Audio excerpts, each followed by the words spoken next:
दशमकक्ष्यायाः मणिका इति संस्कृतपाठ्यपुस्तकस्य अनुशिक्षणे भवतां स्वागतम्।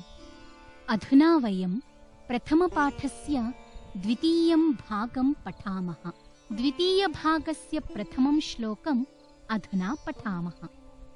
शुश्रूषा श्रवणं चैव ग्रहणं धारणं तथा ऊहापोहार्थविज्ञानं तत्त्वज्ञानं च धीगुणाः। अधुना पदच्छेदं पश्यामः। शुश्रूषा श्रवणं च एव ग्रहणं धारणं तथा ऊह अपोह अर्थविज्ञानं तत्त्वज्ञानं च धीगुणाः सन्ति। अन्वयं पश्यामः। शुश्रूषा श्रवणं च एव ग्रहणं तथा धारणं ऊह अपोह अर्थविज्ञानं तत्त्वज्ञानं च धीगुणाः सन्ति।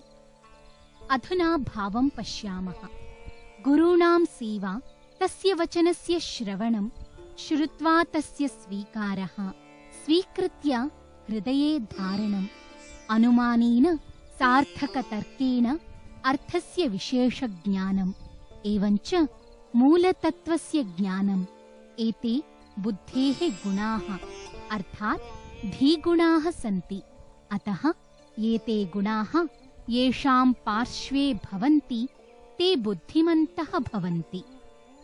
अधुना आङ्ग्लार्थं पश्यामः। There are 8 facets of intellect. They are desire to listen, listening with total attention, grasping, retention, inference, reasoning, comprehension and insight. अधुना पदपरिचयं शब्दार्थान् च जानीमः।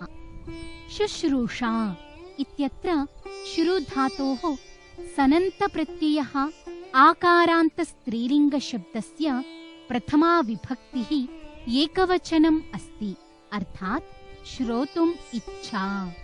श्रवणम् इत्यत्र श्रुधातोः ल्युट् प्रत्ययः अकारान्तनपुंसकलिङ्गशब्दः प्रथमा विभक्तिः एकवचनम् अस्ति, अर्थात् गुरोः कथनस्य ध्यानेन श्रवणम्। ग्रहणम् इत्यत्र ग्रहधातोः ल्युट् प्रत्ययः अकारान्तनपुंसकलिङ्गशब्दः प्रथमा विभक्तिः एकवचनं वर्तते, अर्थात् गुरोः कथनस्य ग्रहणम् अथवा आदानम्। तथा इति अव्ययपदं वर्तते। धारणम् इत्यत्र धाधातोः ल्युट् प्रत्ययः अकारान्तनपुंसकलिङ्गशब्दः प्रथमा विभक्तिः एकवचनं वर्तते, अर्थात् तस्य वचनस्य हृदि स्थापनम् अथवा धृतिः। ऊहः इत्यत्र ऊह इति अकारान्तपुल्लिङ्गशब्दस्य प्रथमा विभक्तिः एकवचनम् अस्ति, अर्थात् अनुमानम् अथवा चिन्तनम्। अपोहः इत्यत्र अपोह इति अकारान्तपुल्लिङ्गशब्दस्य प्रथमा विभक्तिः एकवचनम् अस्ति, अर्थात् तर्कः। अर्थविज्ञानम् इत्यत्र अर्थविज्ञान इति अकारान्तनपुंसकलिङ्गशब्दस्य प्रथमा विभक्तिः एकवचनम् अस्ति, अर्थात् अर्थस्य विशिष्टं ज्ञानम्। तत्त्वज्ञानम् इत्यत्र तत्त्वज्ञान इति अकारान्तनपुंसकलिङ्गशब्दस्य प्रथमा विभक्तिः एकवचनम् अस्ति, अर्थात् तत्त्वस्य ज्ञानम् अथवा मूलस्य ज्ञानम्। धीगुणाः इत्यत्र धीगुण इति अकारान्तपुल्लिङ्गशब्दस्य प्रथमा विभक्तिः बहुवचनं वर्तते, अर्थात् बुद्धेः गुणाः अथवा बुद्धिमतां च गुणाः। अधुना अवबोधनशैली माध्यमेन श्लोकस्य भावम् अवगच्छामः। बुद्धिमतां प्रथमः गुणः कः अस्ति? बुद्धिमतां प्रथमः गुणः शुश्रूषा अर्थात् गुरूणां सेवा अस्ति। बुद्धिमतां द्वितीयः गुणः कः अस्ति? बुद्धिमतां द्वितीयः गुणः गुरूणां वचनानां श्रवणम् अस्ति। बुद्धिमतां तृतीयः गुणः कः अस्ति? बुद्धिमतां तृतीयः गुणः गुरूणां वचनानि श्रुत्वा तेषां ग्रहणम् अस्ति। बुद्धिमतां चतुर्थः गुणः कः अस्ति? बुद्धिमतां चतुर्थः गुणः गुरूणां वचनानां हृदये धारणम् अस्ति। बुद्धिमतां पञ्चमः गुणः कः अस्ति? बुद्धिमतां पञ्चमः गुणः अनुमानतर्कवितर्कद्वारा अर्थस्य ज्ञानम् अस्ति। बुद्धिमतां षष्ठः गुणः कः अस्ति? बुद्धिमतां षष्ठः गुणः मूलस्य तत्त्वस्य अर्थात् मूलज्ञानस्य प्राप्तिः अस्ति। अग्रिमं श्लोकं पठामः। माधुर्यमक्षरव्यक्तिः पदच्छेदस्तु सुस्वरः धैर्यं लयसमर्थं च षडेते पाठका गुणाः। अधुना पदच्छेदं पश्यामः। माधुर्यम् अक्षरव्यक्तिः, पदच्छेदः तु सुस्वरः, धैर्यं लयसमर्थं च षट् एते पाठका गुणाः। अधुना अन्वयं पश्यामः। माधुर्यम् अक्षरव्यक्तिः, पदच्छेदः तु सुस्वरः, धैर्यं लयसमर्थं च एते षट् पाठका गुणाः। अधुना भावं पश्यामः। यः मधुरं वदति, अक्षरस्य स्पष्टरूपेण उच्चारणं करोति, पदानां सार्थकं विच्छेदं करोति, आवश्यकतानुसारं स्वरेण उच्चरति, धैर्येण गतियति लययुक्तं पाठस्य वाचनं करोति, सः एव उत्तमः पाठकः भवति। अधुना आङ्ग्लार्थं पश्यामः। These are the 6 qualities of good speakers: fondness in spoken words, clear pronunciation, meaningful splitting of words, right tone, self-confidence, and good control on pace, pause, and rhythm. अधुना पदपरिचयं शब्दार्थाञ्च जानीमः। माधुर्यम् इत्यत्र माधुर्य इति अकारान्तनपुंसकलिङ्गशब्दस्य प्रथमा विभक्तिः एकवचनम् अस्ति, अर्थात् मधुरता। अक्षरव्यक्तिः इत्यत्र अक्षरव्यक्ति इति इकारान्तस्त्रीलिङ्गशब्दस्य प्रथमा विभक्तिः एकवचनम् अस्ति, अर्थात् वर्णानां स्पष्टतया उच्चारणम्। पदच्छेदः इत्यत्र पदच्छेद इति अकारान्तपुल्लिङ्गशब्दस्य प्रथमा विभक्तिः एकवचनं वर्तते, अर्थात् पदानां सार्थकः विभागः। सुस्वरः इत्यत्र सुस्वर इति अकारान्तपुल्लिङ्गशब्दस्य प्रथमा विभक्तिः एकवचनं वर्तते, अर्थात् आवश्यकतानुसारं मन्दतीव्रस्वरः। धैर्यम् इत्यत्र धैर्य इति अकारान्तनपुंसकलिङ्गशब्दस्य प्रथमा विभक्तिः एकवचनम् अस्ति, अर्थात् धीरत्वम् अथवा धीरता। लयसमर्थम् इत्यत्र लयसमर्थ इति अकारान्तनपुंसकलिङ्गशब्दस्य प्रथमा विभक्तिः एकवचनम् अस्ति, अर्थात् गतियति लययुक्तं वाचनम्। एते इत्यत्र एतद् इति दकारान्तसर्वनामपुल्लिङ्गशब्दस्य प्रथमा विभक्तिः बहुवचनम् अस्ति, अर्थात् इमे। षट् इति संख्यावाचकटकारान्तशब्दस्य नित्यबहुवचनान्तम् अस्ति, अर्थात् छे इति संख्या। पाठकाः इत्यत्र पाठक इति अकारान्तपुल्लिङ्गशब्दस्य प्रथमा विभक्तिः बहुवचनम् अस्ति, अर्थात् वाचकाः। गुणाः इत्यत्र गुण इति अकारान्तपुल्लिङ्गशब्दस्य प्रथमा विभक्तिः बहुवचनम् अस्ति, अर्थात् विशेषताः। अधुना अवबोधनशैली माध्यमेन श्लोकस्य भावम् अवगच्छामः। पाठकस्य प्रथमः गुणः कः अस्ति? पाठकस्य प्रथमः गुणः माधुर्यम्, अर्थात् मधुरता अस्ति। किं माधुर्यं गुणः अस्ति? आम्, माधुर्यं गुणः अस्ति। माधुर्यं कस्य गुणः अस्ति? माधुर्यं पाठकस्य गुणः अस्ति। पाठकस्य अन्यः गुणः कः अस्ति? पाठकस्य अन्यः गुणः अक्षरव्यक्तिः अस्ति। अक्षरव्यक्तिः इति पदस्य अर्थः कः अस्ति? अक्षरव्यक्तिः इति पदस्य अर्थः अक्षराणां स्पष्टतया अभिव्यक्तिः अस्ति। किम् अक्षरव्यक्तिः अपि पाठकस्य गुणः अस्ति? आम्, अक्षरव्यक्तिः अपि पाठकस्य गुणः अस्ति। पाठकस्य अन्यः गुणः कः अस्ति? पाठकस्य अन्यः गुणः पदच्छेदः अस्ति। पदच्छेदः इति पदस्य अर्थः कः अस्ति? पदच्छेदः इति पदस्य अर्थः पदानां सार्थकः विच्छेदः अस्ति। पाठकस्य अन्यः गुणः कः अस्ति? पाठकस्य अन्यः गुणः सुस्वरः अस्ति। सुस्वरः इत्यस्य अर्थः कः भवति? सुस्वरः इत्यस्य अर्थः आवश्यकतानुसारं मन्दतीव्रगत्या पदानां वाचनम् अस्ति। पाठकस्य अन्यः गुणः कः अस्ति? पाठकस्य अन्यः गुणः धैर्यम् अस्ति। धैर्यम् इति पदस्य अर्थः कः अस्ति? धैर्यम् इति पदस्य अर्थः धीरजपूर्वकं पदानां वाचनम् इति अस्ति। पाठकस्य अन्यः गुणः कः अस्ति? पाठकस्य अन्यः गुणः लयसामर्थ्यम् अस्ति।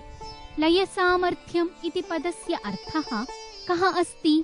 लयसामर्थ्यम् इति पदस्य अर्थः गतियतिलययुक्तं पदानां वाचनम् इति अस्ति। अधुना अग्रिमं श्लोकं पश्यामः। आचार्यात् पादमादत्ते पादं शिष्यः स्वमेधया कालेन पादमादत्ते पादं सब्रह्मचारिभिः। अधुना पदच्छेदं पश्यामः। आचार्यात् पादम् आदत्ते पादं शिष्यः स्वमेधया कालेन पादम् आदत्ते पादं सब्रह्मचारिभिः। अधुना अन्वयं पश्यन्तु। शिष्यः आचार्यात् पादम् आदत्ते, शिष्यः स्वमेधया पादम् आदत्ते, शिष्यः कालेन पादम् आदत्ते, शिष्यः सब्रह्मचारिभिः पादम् आदत्ते। अधुना भावं पश्यन्तु। छात्रस्य ज्ञानप्राप्तिः प्रकारचतुष्टयेन भवति। सः चतुर्थांशं गुरोः माध्यमेन, चतुर्थांशं स्वबुद्धिबलेन अर्थात् स्वप्रयत्नेन, चतुर्थांशं सहपाठिभिः, अपि च अन्तिमचतुर्थांशं कालक्रमेण प्राप्नोति। अधुना आङ्ग्लार्थं पश्यामः। Students acquire 1/4 of the knowledge from the teacher, 1/4 through one's own efforts, 1/4 from the co-students, and the last quarter with time out of their own experience. अधुना पदपरिचयं शब्दार्थाञ्च जानीमः। शिष्यः इत्यत्र शिष्य इति अकारान्तपुल्लिङ्गशब्दस्य प्रथमा विभक्तिः एकवचनम् अस्ति, अर्थात् शिष्यः अथवा विद्यार्थी अथवा छात्रः। आचार्यात् इत्यत्र आचार्य इति अकारान्तपुल्लिङ्गशब्दस्य पञ्चमी विभक्तिः एकवचनम् अस्ति, अर्थात् गुरोः अथवा शिक्षकात् अथवा अध्यापकात्। पादम् इत्यत्र पाद इति अकारान्तपुल्लिङ्गशब्दस्य द्वितीया विभक्तिः एकवचनम् अस्ति, अर्थात् चतुर्थं भागम् अथवा चतुर्थांशम्। आदत्ते इत्यत्र आङ् उपसर्गपूर्वकं दा धातोः आत्मनेपदी लट्लकारः प्रथमपुरुषः एकवचनम् अस्ति, अर्थात् गृह्णाति अथवा अङ्गीकरोति। स्वमेधया इत्यत्र स्वमेधा इति आकारान्तस्त्रीलिङ्गशब्दस्य तृतीया विभक्तिः एकवचनम् अस्ति, अर्थात् स्वबुद्ध्या अथवा स्वमत्या।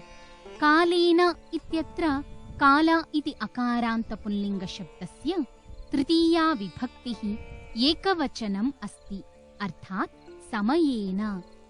सब्रह्मचारिभिः इत्यत्र सब्रह्मचारिन् इति नकारान्तपुल्लिङ्गशब्दस्य तृतीया विभक्तिः बहुवचनम् अस्ति, अर्थात् सहपाठिभिः सह। अधुना अवबोधनशैलीमाध्यमेन श्लोकस्य भावम् अवगच्छामः। आदत्ते अर्थात् गृह्णाति अथवा प्राप्नोति। कः प्राप्नोति? शिष्यः प्राप्नोति।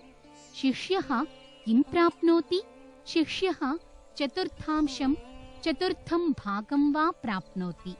शिष्यः कस्मात् चतुर्थांशं प्राप्नोति? शिष्यः आचार्यात् चतुर्थांशं प्राप्नोति। शिष्यः केन अथवा कया चतुर्थं भागं प्राप्नोति? शिष्यः स्वप्रयत्नेन स्वबुद्धिबलेन वा चतुर्थं भागं प्राप्नोति। शिष्यः पुनः केन कया वा चतुर्थांशं प्राप्नोति? शिष्यः सहपाठिभिः अर्थात् स्वमित्रैः सह चतुर्थं भागं प्राप्नोति।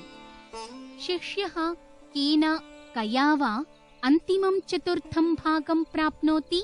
शिष्यः कालेन अर्थात् समयेन चतुर्थांशं प्राप्नोति।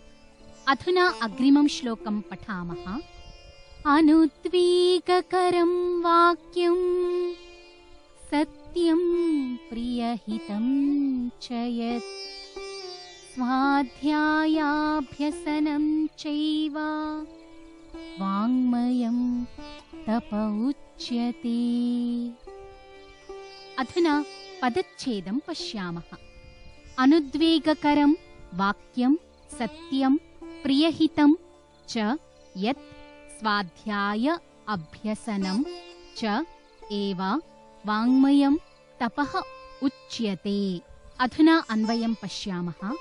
यत् वाक्यम् अनुद्वेगकरं सत्यं प्रियहितं च स्वाध्याय अभ्यसनं च तत् एव वाङ्मयं तपः उच्यते। अधुना भावं पश्यामः।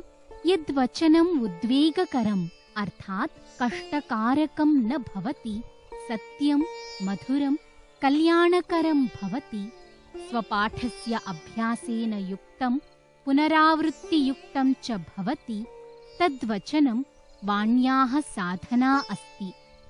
सा एव वाण्याः साधना वाङ्मयं तपः कथ्यते। अधुना आङ्ग्लार्थं पश्यामः। Austerity of speech is performed by avoiding speech that offends, speaking truthfully, pleasingly, beneficially, and also by studying continuously. अधुना पदपरिचयं शब्दार्थान् च जानीमः।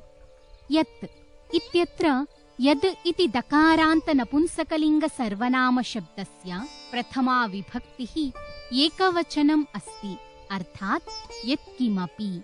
वाक्यम् इत्यत्र वाक्य इति अकारान्तनपुंसकलिङ्गशब्दस्य प्रथमा विभक्तिः एकवचनम् अस्ति, अर्थात् वचनम्। अनुद्वेगकरम् इत्यत्र अनुद्वेगकर इति अकारान्तनपुंसकलिङ्गशब्दस्य प्रथमा विभक्तिः एकवचनम् अस्ति, अर्थात् न उद्वेगकरम् अथवा न कष्टकारकम्।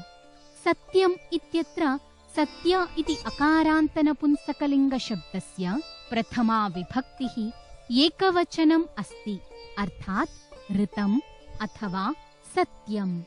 प्रियहितम् इत्यत्र प्रियहित इति अकारान्तनपुंसकलिङ्गशब्दस्य प्रथमा विभक्तिः एकवचनम् अस्ति, अर्थात् मधुरं हितकारकम्। स्वाध्याय अभ्यसनम् इत्यत्र स्वाध्यायाभ्यसन इति अकारान्त नपुंसकलिङ्गशब्दस्य प्रथमा विभक्तिः एकवचनं वर्तते, अर्थात् स्वपाठस्य अभ्यासः अथवा पुनरावृत्तिः। एव इति अव्ययपदं केवलम् इत्यर्थं बोधयति। वाङ्मयम् इत्यत्र वाङ्मय इति अकारान्तनपुंसकलिङ्गशब्दस्य प्रथमा विभक्तिः एकवचनं वर्तते, अर्थात् वाण्या युक्तम् अथवा वाण्याः। तपः इत्यत्र तपस् इति सकारान्तनपुंसकलिङ्गशब्दस्य प्रथमा विभक्तेः एकवचनं वर्तते, अर्थात् साधना अथवा तपस्या। उच्यते इत्यत्र वच् धातोः कर्मणि लट्लकारः प्रथमपुरुषः एकवचनम् अस्ति, अर्थात् अस्ति अथवा भवति अथवा कथ्यते। अधुना अवबोधनशैली माध्यमेन श्लोकस्य भावम् अवगच्छामः। उच्यते अर्थात् कथ्यते। किम् उच्यते? तपः उच्यते। तपः किम् उच्यते? वाङ्मयं तपः उच्यते। वाङ्मयं तपः किम् उच्यते? वाङ्मयं तपः वाक्यम् उच्यते। कीदृशं वाक्यं वाङ्मयं तपः उच्यते? यत् वाक्यम् अनुद्वेगकरं भवति, यत् वाक्यं सत्यं भवति, यत् वाक्यं प्रियहितं भवति, यत् वाक्यं स्वाध्यायेन अभ्यासेन च युक्तं भवति, अर्थात् अनुद्वेगकरं सत्यं प्रियहितं स्वाध्यायाभ्यसनयुक्तं वाक्यं वाङ्मयं तपः उच्यते। ज्ञानं प्राप्तुं कृताः प्रयासाः अथवा साधना एव तपः इति भावः। मित्राणि, एतावता वयं वाङ्मयं तपः इति प्रथमपाठस्य द्वितीयं भागं पठितवन्तः। अग्रिमपाठस्य अनुशिक्षणे पुनः मिलामः। धन्यवादः।